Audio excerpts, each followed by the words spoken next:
السلام عليكم ورحمة الله وبركاته وعنا وناكسن كسر وهذا برامج كدعوين كعالم كيسماعي صدقات كمرحلة جانا وكذا كذا وتان تلفزيون كاسمس هذا ما أنت قيبتنا فلقين تايان إيج دونا وحنكون فلقين دونا إن دجالك إن كسر أنا يدلك سوريا أو دحية لبعض قبائل دروست يسدوا كله بدويجا دجالك سيو أو دنك كلنا إسرائيل أي لقلة ده هاي إيو حكومة ده سوريا دوان عرتي waxaan eegi doonaa maxay yihiin duruusta iyo badawiyga ee ku dagaalamaya koonfurta Suuriya madaxweyne al-Sharaacna muxuu ka yiri arrimahaas waxaan kaloo eegi doonaa dowladda Soomaaliya oo ku dhawaaqday inay garab taagan tahay shacabka ee dalka Suuriya barnaamijka waxa ila falanqeynaya oo martii noogu ah Mustafa Wasame Sibriye Timacade oo ah aqoonyahan Soomaaliyeed ka faalooda arrimaha caalamka iyo Soomaaliya sidoo kalena ala barnaamijyada ka baxa telefishinka SMS aad uga barateen inuu ila falanqeeyo ku soo dhawaanay la jimco wanaagsan جمعة لميدا عبد العزيز وما سنتين. وطبعا كاجا بحد أنا يا سيد وقت قاعد نوجس هرتي وليبا إن فصلنا السيسي إن برامج هذا إن كبح تلفش جالس مثلا قال قيب قاعد طبعا كاجا بحد أنا هنا إن مركا حكتا إن بل حدي أن كهذا إن مصطفى وسام سبريت مع الضو إن دروس تا قبائل كليرة بدويجا كودا على بدل كونفرد السودان مركا هرب بحيين يقعد يعبرنه. عبد العزيز وما سنتهاي لبض قبيل الدروس كي قبيل كبدويين تا ولا قبيل أو عربات inkastoo labadoodu sanadihii u dambeeyay ama taariikhda markii dib loo baaray la dhaho inta badan qabiilkan oo duruusta waxa ay dhaqan ahaan way dhalan rugmeen oo inta badan waxay qaadeen xadaaradii reer galbeedka Greeki sidoo kale waa Shiico dega Syria iyo qayb kamid ah Israa'iil markii laga soo tago qabiilka kale waxa la yiraahdaa badawiyiin waa kelmad Carabeed oo ah badawi oo ah qof Riimi ah waa qabiil saf ballaaran ah waxay degaan dhul ballaaran oo ku yaala wadamada Ciraaq Syria سعودي أرابيا إلى وقوي أفريقيا وقبيل وين هذا ماشي ربشة كجرت ومجالات إلى سويدا وحيكون على كونفورتا وطن كسوريا أسبوعين وجدا بي أيها ربشة كان عادي وحال شيء قف كدبتين قبيل كدروسك إلا أفتوبتي كدبنا لو إذا إن أفتوبتين قبيل كبدويين تعسينا ماشي كبل عبتي إن أيكون ضد كلي أفتوب من ضد إيدلان كدوات سيدا وربحنا دو شيء يعني على باب بقول قف أيها كل إنتي ربشة دي وجدا بي taasoo saameysay Syria oo dhan oo dagaal ahli inuu Syria ka qarxay ayuu qarka u saartay sidoo kale waxyaabaha xiisaha badan waxa kamid ah in dagaalku soo galeen Israa'iil oo ayagu ku andacoonaya inay dadkan duruusta yihiin muwaadiniin markii dhanka kale loo eego Israa'iil oo qayb kamid ah bulshada duruuska ayaa Israa'iil degta marka waxay aaminsan yihiin muwaadiniin labaad marka taasoo ku kasabtay inay dagaalka soo galaan iyagoo waxay duqeeyeen wasaaradda gaashaandhigga waxay duqeeyeen madaxtooyada magaalada Dimashq iyagoo barbar istaagaya qabiilkan duruuska waa gartay maadaama soo qaatay Israa'iil inay dagaalka qayb ka tahay maxaa dhigi karnaa doorka Israa'iil ee dagaalkan ugaada runtii doorka Israa'iil laba nooc waaye koow inay garab iyo gaashaan u noqoto qabiilka duruuska oo ayadoo sheeganaysa in taariikh ahaan dadkan duruuska ah qayb kamid ah Israa'iil ay degan yihiin sidoo kale dadkan duruusta ah waxa lagu tilmaamaa inay yihiin dad aqbalay xukunka sahnuuniyadda haddana carabta ah ee aqbalay xukunka Israa'iil taas ku kalifaysa inay sidoo kale Israa'iil waxay rabtaa dhul balaarsi Israa'iil tan iyo markii guuga carabta u dhacay Israa'iil waxay qabsatay qayb kamid ah koonfurta Syria oo xuduud la leh iyadoo aaminsaneed inay ka difaacayso Bashar al-Assad iyo horena dagaaladii hore waxay u qabsateen buuraleyda Golan Heights-ka marka waa ujeedooyin isdul saaran oo Israa'iil ay rabto inay Syria ku qabsato kan ku kala furto xukunka Urdunka oo hadda dagaal ahliga ka soo baxay waatay markaan eegno hadaba ma dhaba in Israa'iil ay difaacayso bulshada duruusta mise waxay ka tahay sida sheegtay dhul balaasi oo kaliya runtii labadaba waa la dhihi karaa Israa'iil waxay rabtaa markastaba inay carqaladaydo sida madaxweynaha Syria uu sheegay Ahmed Sharaac oo yiri tan iyo markii aan istiqlaalka aan xornimada aan qaadanay oo Bashar al-Assad meesha laga riday Israa'iil waxay bilowday maalintii Bashar al-Assad la xukunka laga tuuray maalintii ku xigtay inay duqeydo saldhigyada iyo hubkii ilaa hadda waxay rabtaa inay kala furfurto kala qaybiso Syria marka waa sax inay kala qaybiso way rabtaa sidoo kale waxay rabtaa eeriyadeeda xuduudeeda dalkeeda inaysan u soo dhawaanin kooxo islaamiyiin ay ku tilmaamayso oo madaxweynaha dalka hadda Syria asalkiisa wuxuu ka yimid kooxaha islaamiyiinta marka cabsi ka qabta maray rabto in dawlad awood badan Syria ka dhalato marka markastaba waxay ata waxyaabaha qaarkood la sheegay wax kamid ah dadkii dagaalamayay magaalada Suwayda oo koonfurta inay ahaayeen ciidanka Israa'iil oo dharka laga soo bedelay dadka qaarkood qaba inkastoo ciidamada Syria ay ka soo baxeen shalayto magaaladaas hadda waxa gacanta ku haya qolooyinkan duruuska waatahay maamsan tahay wili waxa daawanaysan daawadayaal barnaamijka dhacdooyinka caalamka ee Soomaaliya toddobaadkan waxaan ku eegaynaa in barnaamijkeena dagaalka Syria dib uga soo qarxay ee u dhaxeeya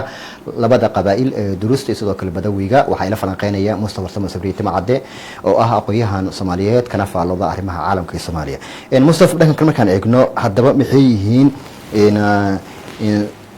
Syriyaanka ay u dagaalamaya maxay yihiin macna ujeedada Syria u dagaalamaysa ama qabaa'ilkan in Badawiga maadaama aad noo soo sheegtay Durustu in qaabkaas u dagaalamayso iyagu maxay u dagaalamayaan Badawiyiintu runtii waa mahadsan tahay Syria waxa ku nool dad aqlabiyadooda ay yihiin Sunni laakiin waxa xukumi jiray qolo la yiraahdo Calawiyiin oo xoog ku haystay Syria muddo 120 sano oo Faransiisku meesha ku abuuray markasta isku dhacyo madhab ayaa ka jiray gudaha Syria taasina waxay sababaysaa in qabaa'iladu isku dhacaan Syria oo sanad ka hor Bashar al-Assad laga riday in mar labaad dagaal ahli ay gasho runtii waxa cabsi looga qaba dawladnimadii Syria oo dhan inay meesha ka baxdo maxaa yeelay dawladnimada Syria waxa hadda lagu maamulayo ma ahan xeer caalami ah waxa maamulaya Turkiga waxa maamulaya Israa'iil waxa maamulaya Mareykanka mid kastaba ujeedo gooniyo ku maamulaya marka ma jirto hadda dawlad rasmi oo xoog leh oo Syria la dhaho inkastoo dawlad magacuyaal ah oo meesha Turkiga uu geystay ay jirto laakiin haddana dawlad rasmi oo xoog leh ma jirto waa gartay go'aankii uu qaatay madaxweynaha dalka Syria cusub Ahmed Sharaac ma yahay mid ki saxnaa tilaabadaasi mise tilaabo kale oo qaadi kara u furnay runtii talaabada uu qaaday waxay ahayd hanjabaad inuu u diray Israa'iil oo yiri anaku dagaal waan naqaanaa waligiina dagaalna waxa kana laga qaadi karin si kastoo aan u awood yarnahay laakiin waxa doorkiisii lumiyaan dhihi karnaa anaka Turkiga wuxuu ahaa garwadeenka ugu weyn ee Israa'iil iyo Mareykanka ka gaday in qolooyinkan Syria qabsatay oo kooxdaasi in ay yihiin koox la mid ah sidii Taliban oo nabadgelyo raba maadaama hadda Israa'iil ay weerar qaadayso waxa la rabay in la xakameeyo weerarka Israa'iil inkastoo madaxweynaha Trump iyo xukuumadda Mareykanka ay cambaareen weerarka Israa'iil ku qaatay wasaaradda gaashaandhigga ee aqalka madaxtooyada haddana Israa'iil waxaasi waxba uma ahan waxay u aragtaa in qayb bulshadoodii kamid ah koonfurta Syria lagu xasuuqay iyadoo uu argudayso waan gartay waxa soo qaatay madaxweynaha dalka Turkiga Rajab Tayyip Erdogan sidaan ognahana oo sidaas sheegtaba in Turkiga waxa uu ahaa cid awood badan siisay kooxaha islaamiyiinta ee hadda la wareegay sunniyiinta ah dalka Syria ee bixiyay xukunkiisa tuuray waxaan ogeyn in heshiis dhexmaray oo ahaa in hadii uu awood kale timaado oo ka baxsan Syria gudaheeda in Turkiga uu difaacayo taageerada Turkiga xagee ku dambeysay hadda waxaan aragnaa oo kaliya Turkiga oo aamusan inkastoo hadlay Erdogan uu cambaariyay haddana ficil loogama jeedo runtii Turkiga waxa uu qabtaa inuu laba kaar isticmaalayo mar wuxuu rabaa inuu xaaladda gobolka bariga dhexe inuusan aad u faragashan marna wuxuu rabaa inuu dunida ka gado dagaalkaas in Israa'iil gardarro ay ku weerarayso Syria laakiin haddana waxa uu qabtaa inuu isagu go'aan kaliya uusan qaadan karin oo markasta ku jaanguusan yahay go'aanka madaxweynaha Trump maxaa yeelay Putin maxaa yeelay Trump iyo Erdogan waa saaxiibo waa sababta kacdoonka uga dhacay Syria haddaysan jiri lahayn waxa la dhihi jiraa Syria waxay wili gacanta ugu jiri lahayd Bashar al-Assad marka aniga waxaan is leeyahay taageer la'aanta Mareykanka Erdogan waxba uma tari karo Syria marka muhiimadu waa in Turkiga mar walba uu ka jawaab sugayo macnaha Mareykanka kaligiis go'aan qaaday waa tahay dhinaca kale in markaan eegno maxay tahay sababta wadamada Carbeed ee Khaliijka ee mandaqadaasi la degan Syria ugu aamusan dagaalkan runtii dagaalku markuu yahay madhab gobolka bariga dhexe muddo dheer ku soo jiro dagaal waxaan xasuusanaa wixii u dhaxeeyay wadamada Khaliijka iyo Iran inkastoo wadamada Khaliijka ugu tuun weynaa Saudi Arabia iyo Iran heshiiyeen haddana wadamada Khaliijku ma rabaan inay qadiyad oo madhab ku saabsan inuu gobolka bariga dhexe hadda ka samaysto maxaa yeelay qadiyo waaweyn kale ayaa gobolka bariga dhexe ka darana jooga oo Israa'iil ay tahay gumeysi weyn ah oo gobolka bariga dhexe rabshad weyn ku wada oo sharci caalami uusan qabanin marka wadamada bariga Khaliijka inta badan ma rabaan inay arrimo loo kala oo Syria inay saacadan soo fargeliyaan waxa gobolka bariga dhexe yaala ka weyn marka ina taageero macnaha maadaama Sacuudiga iyo wadamada isku fiican yihiin xukuumadan cusub ee Ahmed Sharaac ila hadda lagama hayo inay taageerayaan oo ay Israa'iil hadlayaan maxaa ka gaabiya leenahay runtii waxa ka gaabiyay wadamada Khaliijka oo inta badan wadan kastaba caqabad gooni ah wadan Khaliijka haysta mana rabaan inay hadda wada cusub ku furaan maxaa yeelay dagaalkii Syria ayaa ahaa masiibo in la joojiyo marka hadda dagaal madhab ku saabsan oo xal laga gaari karo wadamada Carabtu ismalihi inay deeqa lugaha u galaan maraan waagartay dhinaca kale markaan eegno qabiilkan duruusta ma laga yaabaa inay ka go-aan suuriya inteeda kale ay ku dhawaaqaan dowlad madax bannaan runtii qabiilkan duruustiga ah waa macquul inay Syria ka go-aan inkastoo ayagu la yiraahdo waxay u badan yihiin dhanka kale oo Israa'iil haddana waa qabiil dhaqan carabnimadii yani waxa ku dhacay waxa la yiraahdo maando wax yani magacii carabnimadii dhana meesha ka lumay oo inta badan dhaqankoodu waa dhaqan Israa'iiliyana waa dhaqan Yurubiyana waa dhaqan Shiicanimo ah marka waa macquul in dhanka kale aadaan laakiin hadda uma muuqato maxaa yeelay dhanka Syria ata aadeen numberkoodu uu yaryahay oo waxa ka badan dadkan Sunniyiinta oo Badawiyiinta ah iyo qabaa'ilada Carbeed waa tahay markaan eegno dhinaca kale waxaad la socotaa in qowmiyaddan ama qabiilkan duruusta sidaa sheegtay carabta asal ahaan ka soo jeeda balse u badan dhanka Israa'iil ma la dhihi karaa Israa'iil laftigeeda waxa ay garab siinaysaa si ay uga soo goyso Syria inteeda kale ay u hesho dhulkeeda ka ballaaran runtii waa la dhihi karaa Israa'iil tan iyo markii uu xukunka Bashar al-Assad la riday Israa'iil carqaladay ku ahayd Syria waana dhici kartaa inay abuurayso kiis si bulshadaas inta loo kiciyo loo xasuuqo kadibna looga jaro oo loogu soo daro oo dhul balaarsi waa dhici kartaa waana wax suurtagal ah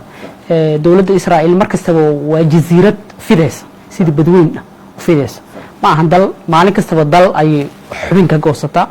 waxay ku dhaganeed wadamo badan oo kamid yahay Masar ay dhul ku haysatay Syria dhul ay ka haysatay Urdun dhul ay ka haysatay Lebanon dhul ay ka haysatay Iran waa ogad wixii dhacay marka wadan iska fidaaya waay oo u baahan xuduud dheer inuu qabsado marka waa macquul arin hoose inay jirto waa gartay dowladda Soomaaliya dhawaan way cambaareysay gaar ahaan xalay warka saxaafad ka soo baxay marka soo koobto in doorka Soomaaliya arintaasi uga aadan runtii doorka Soomaaliya waa cambaareen awood iyo taag malahan Soomaaliya maadaama Soomaaliya wadamada carabta ay kamid tahay qadiyad muslim ah in la garab istaago waxa waay waxyaabaha geedka go'aanka ah maxaa yeelay Syria waxaan ogeyn qaxooti badan oo Syria inuu dalalka adduunka u qaaqaxay oo wadankeena Soomaaliya marti ay ku yihiin taasina waxay sababaysaa in nabadda Syria marnaba aan gorgortan laga gelin marka dowladda Soomaaliya waxay qaadatay go'aan sax ah waa tahay qaybihii ugu dambeeyay barnaamijka ayaan soo gaarnay daawadayaal ugu dambeyntii muxuu noqon karaa mustaqbalka dalka Syria iyo dagaalkan kadib runtii mustaqbalku wuxuu noqon doonaa in Israa'iil ay ku hungowdo waxa ay ka wado gobolka bariga dhexe gaar ahaan qabiilkan ay isku dirayso maxaa yeelay dowladda Turkiga iyo Mareykanku labaduba waxay ka soo horjeedaan go'aanada Israa'iil ay qaadatay iyo ku aaminsan yihiin in Israa'iil wadan Mareykanka heshiis kula jira inkastoo hadda ay jirto taa Azerbaijan magaalada caasimadda Baku waxa ka socday heshiis u dhaxeeyay Israa'iil iyo Syria marka taas sababtay in yani wili go'aan laga gaaray marka waxaan isleeyahay arintan soo cusbaanaatay kama dhigno inuu dagaalku sii soconayo waxa lagu soo dhameyn doonaa wada hadal labada dhinacna waxay gaari doonaan heshiis waa tahay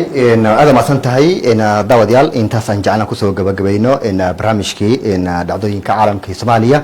oo xiligan oo kalsoonta mar aad ka daawataan dhanka soo saaraha iyo farsamada badan kaga dhow wuxuu ahaa injineer sare Mukhtar Cabdullaahi Hakiim dhamaanteen isku duuban waxaan idinka taasoo nabadgelyo dhanka falanqaynta waxa marti noogu ah barnaamijka la qayb galayay Mustafa Sama Sabriye Timacade oo ah aqoonyahan ka faallooda arrimaha caalamka ee Soomaaliya alaaba barnaamijyada ka baxay wixii ka samana ila falanqeeya waa ugu mahadcelinayaa sida wacan ee barnaamijka uga qayb qaato ama santaan